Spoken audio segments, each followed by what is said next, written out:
Aeson, the king of Iolcus in Thessaly, had a son named Jason who became famous for his heroic exploits. However, Aeson's own story was not as fortunate as his son's. According to one version of the tale, Aeson was betrayed by his half-brother Peleus, who imprisoned him and plotted his death. In desperation, Aeson took his own life, leaving behind a legacy of tragedy.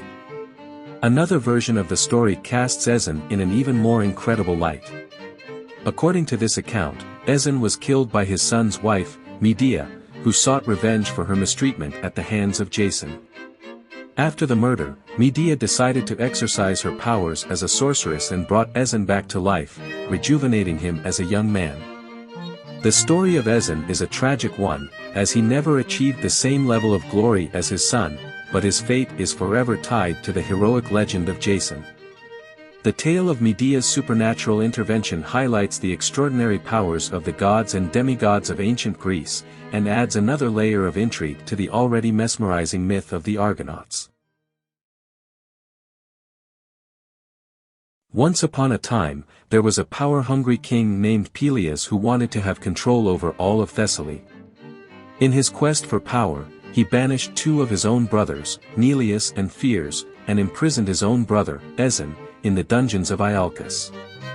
As it turned out, Aeson's son, Jason, was sent to be educated by Chiron. Over time, Peleus received a warning from an oracle that he should beware of any man who wears a single sandal. Following the oracle's words, Peleus became increasingly paranoid, suspecting everyone he met. Years later, Peleus organized the Olympics in honor of Poseidon, and Jason was on his way to Iolcus to reunite with his family. As he was crossing a river, he lost one of his sandals while helping an old woman who was actually the goddess Hera. When Jason arrived in Iolcus, he was announced as the man who wore only one sandal. Peleus, who still remembered the oracle's warning, was suspicious and decided to test Jason's loyalty. Peleus asked Jason what he would do if he met the person who could bring about his downfall. Jason replied that he would send him on a mission to retrieve the Golden Fleece. Peleus, intrigued by Jason's response, sent him on the dangerous mission to retrieve the legendary fleece. While Jason was away, Peleus planned to execute Aeson. However, Aeson chose to end his own life by drinking the blood of a bull, and his wife did the same. Peleus then went a step further and killed their infant son, Promachus. Alternatively, Aeson was brought to life as a young man when Jason's new wife, Medea, slit Aeson's throat and put his corpse in a pot. Medea then convinced Peleus' own daughters to do the same to their father before slitting his throat.